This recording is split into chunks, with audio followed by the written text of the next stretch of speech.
오늘 말씀 마태복음 20장 1절부터 16절까지 말씀 같이 한 목소리로 읽겠습니다. 천국은 마치 품꾼을 얻어 포도원에 들여보내려고 이른 아침에 나간 집주인과 같으니 그가 하루 한 데나리온씩 품꾼들과 약속하여 포도원에 들여보내고 또 제3시에 나가보니 장터에 놀고 서 있는 사람들이 또 있는지라 그들에게 이르되 너희도 포도원에 들어가라 내가 너희에게 상당하게 주리라 하니 그들이 가고 제6시와 제9시에 또 나가 그와 같이 하고 제11시에도 나가보니 서 있는 사람들이 또 있는지라 이르되 너희는 어찌하여 종일토록 놀고 여기 서 있느냐 이르되 우리를 품꾼으로 쓰는 이가 없음이니이다 이르되 너희도 포도원에 들어가라 하니라 저물매 포도원 주인이 청지기에게 이르되 품꾼들을 불러 나중 온 자부터 시작하여 먼저 온 자까지 삭슬 주라 하니 제11시에 온 자들이 와서 한 데나리온씩을 받거늘 먼저 온 자들이 와서 더 받을 줄 알았더니 그들도 한 데나리온씩 받은지라 받은 후 집주인을 원망하여 이르되 나중 온 이 사람들은 1시간밖에 일하지 아니하였거늘 그들을 종일 수고하며 더위를 견딘 우리와 같게 하였나이다. 주인이 그 중에 한 사람에게 대답하여 이르되 친구여 내가 내게 잘못한 것이 없노라 내가 나와 한 데나리온의 약속을 하지 아니하였느냐 내 것이나 가지고 가라 나중 온 이 사람에게 너와 같이 주는 것이 내 뜻이니라 내 것을 가지고 내 뜻대로 할 것이 아니냐 내가 소나무로 내가 악하게 보느냐 이와 같이 나중된 자로서 먼저 되고 먼저 된 자로서 나중되리라. 아멘. 할렐루야. 오늘 말씀 가운데 귀한 은혜가 저와 여러분에게 있기를 소망합니다.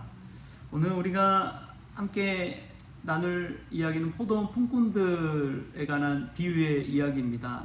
너무나 우리가 익히 들어 잘 알고 있는 그런 말씀이죠.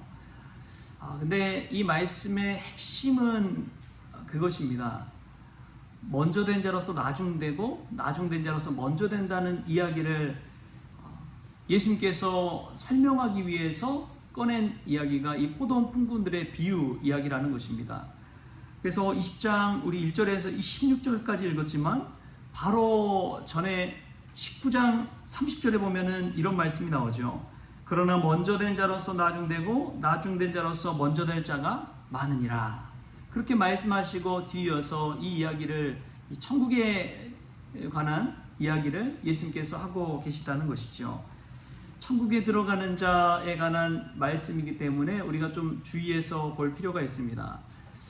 여기에는 예수님이 말씀하신 은혜의 셈법에 관해서 이야기하고 있습니다. 우리 이제 인간적인 것들을 볼 때에 인간적으로 늘 생각하는 법칙이 있죠. 인과응보, 원인이 있기 때문에 결과가 있다. 인과응보의 사상이 우리 인간들의 세상 속에는 아주 뿌리 깊게 박혀 있습니다.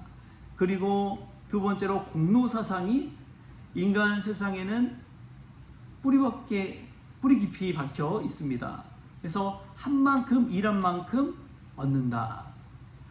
일한 만큼 소득도 얻는 것이고 노력한 만큼 결과도 얻는 것이다.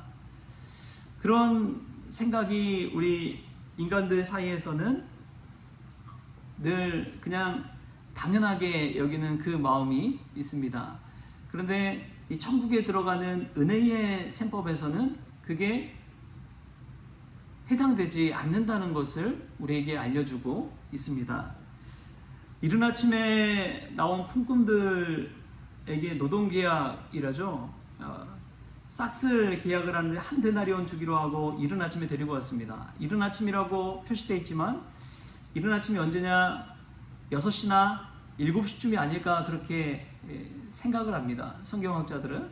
그리고 3시가 이제 오전 9시잖아요. 6시면은 낮 12시 정오, 9시면은 오후 3시, 11시면은 오후 5시.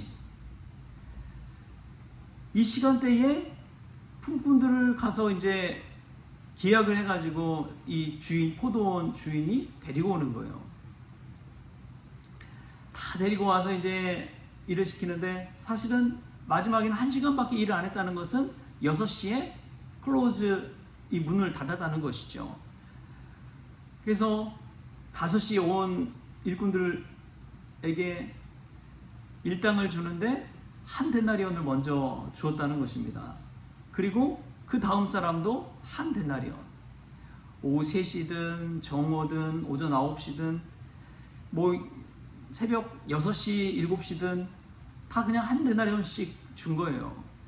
이게 하나님의 은혜의 셈법입니다.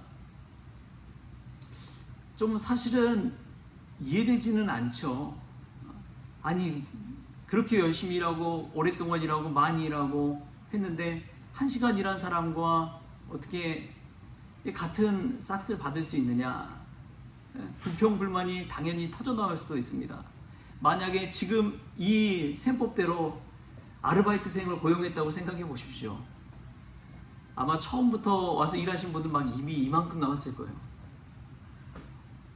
오히려 막 이 노동고용부 이쪽에 컴플레인 전화를 걸지 않았을까 싶습니다. 그런데 하나님의 은혜의 셈법을 보면 이것은 먼저 된 자든 나중된 자든 똑같은 구원의 은혜를 베풀고 있다는 사실입니다. 사실 이 5시까지 직장을 얻지 못하고 일하지 못하고 하루 벌어 하루 먹고 사는 인생인데 아무것도 일하지 못한 그 사람의 마음이 어땠을까요?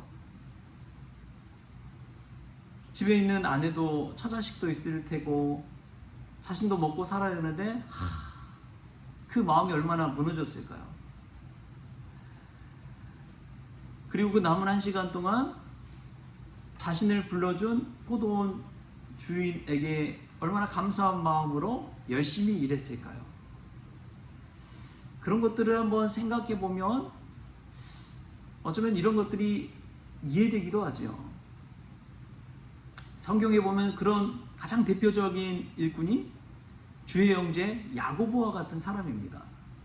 야고보서를 읽어보면 예수님의 동생이기도 했지만 그가 얼마나 치열하게 예수님을 위해 행하고 실천하는 믿음을 가지고 살아갔는지를 알 수가 있는 것이죠. 예수님 함께 계시는 그 많은 시간 동안 예수님을 위해 살지 못하고 예수님을 불만하고 예수님을 이상한 사람 보듯 그렇게 비난했던 자기 자신의 과거가 있잖아요. 그렇기 때문에 예수님을 온전히 믿고 구주로 고백한 이후에는 얼마나 치열하게 예수님을 믿었는지, 기도 생활을 얼마나 신실하게 했든지 이 낙타 무릎이 되어버렸다는 전설이 있습니다. 그처럼 예수 믿은 이후에 얼마나 남은 생애 동안 그 남은 짧은 시간 동안 더 치열하게 예수님을 믿었을까요? 그런 모습을 볼 수가 있는 것이죠. 나중에 예수님 믿고 치열하게 예수님 믿는 이들을 보게 됩니다. 예전에 신앙생활할 때도 보면 불교의 신자로서 살다가 늦지막이 이제 전도받아서 교회에 오신 분이 계셨어요. 근데 그분이 믿는 것을 보고 도전이 되더라고요. 왜냐하면 그분이 이제 새가족 등록하고 나서 하나님 믿음 제대로 믿어야 된다고 스스로가 그렇게 다짐을 하시고 새벽 기도부터 모든 예배를 다 나오시는 거예요.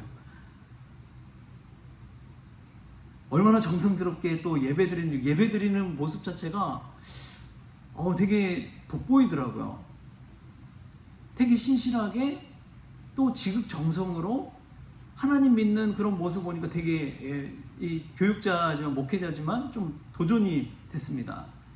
나중에 남은 시간이 얼마 남지 않았다는 것을 생각하고 전력 질주하듯이 하나님을 믿는 그 신앙을 보니까 아주 그냥 모태신앙부터 신앙생활 쭉 해오시던 분들과 좀 보면은 다른 거예요. 이것을 보면 좀 포도원 풋분해 가는 비유가 이해가 되더라고요. 여러분 어떻습니까? 하나님 믿는 신앙에서 내가 오랫동안 믿어온 그런 신앙의 연륜이 있기도 하지만 남은 그 시기를 생각해 볼 때 정말 전력질주하듯이 치열하게 몸부림치면서 하나님을 믿는 그 마음의 자세가 우리에게는 있나요? 하나님의 은혜의 셈법을 볼 때에 은혜에 관한 이야기를 우리 안성의 투손 직원 예배 가서 한 적이 있어요. 함께 은혜를 나누고 이번에 가서 말씀을 나눴는데 말씀 끝나고 이제 우리 최경영 장로님과 그 은혜에 관한 이야기를 하는데 최경영 장로님이 그런 이야기를 하시더라고요. 은혜는 그냥 우리가 할 수 없는 영역에서 하나님이 뭐 해주시는 것도 은혜일 수 있지만 은혜는 삶에서 우리가 생활하는 자세와 태도 속에서 은혜가 있지 않나. 어떠한 일이 닥쳐도 어떠한 고난이 닥쳐도 생각지도 못한 예기치 못한 결과가 닥치더라도 늘 신실하게 하나님 믿는 은혜의 자세, 은혜의 태도, 그 삶의 자세와 태도가 곧 은혜가 아닌가 싶다고 하는 이야기를 듣는데 되게 은혜가 되더라고요. 여러분 그런 것 아닙니까? 이른 아침이든 제3시든 제6시든 9시든 오후 5시든 뭐 와서 늦게라도 부름받았지만 처음처럼 늘 신실하게 신앙생활하는 자세, 그 자세만 있다면 한 데나리오든 몇 데나리온이든 하나님 주신 그 은혜대로 감사함으로 받을 수가 있는 것이지요. 저와 여러분에게 이러한 은혜의 셈법이 있기를 바랍니다. 하나님 앞에서 늘 이 은혜의 셈법을 되짚어보고 믿음의 삶의 자세와 태도를 늘 유지하면서 신실하게 살았으면 좋겠습니다. 그것이 오늘 하나님께서 우리에게 바라는 은혜의 마음이 아닐까요? 내가 너를 몇 시에 불러줬든지 나를 위해 전력 질주하는 그 믿음. 여러분 이것은 하루의 시간을 이야기하지만 저는 그런 생각이 들더라고요. 이것을 나이로 좀 바꿔서 생각해보면 오태신앙으로 불렀든 젊은 20대 30대에 불렀든 40대에 불렀든 60대에 불렀든 80대에 불렀든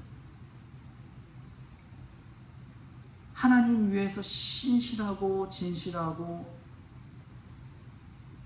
전력질주하듯이 오늘이 마지막이듯이 예수님을 믿는 사람에게는 하나님께서 구원의 동일한 은혜를 주신다는 것, 그것을 우리가 생각하고 오늘도 신실하게 진실하게 또 때로는 치열하게 하나님 믿는 그 믿음으로 살아가는 저와 여러분 될 수 있게 바랍니다.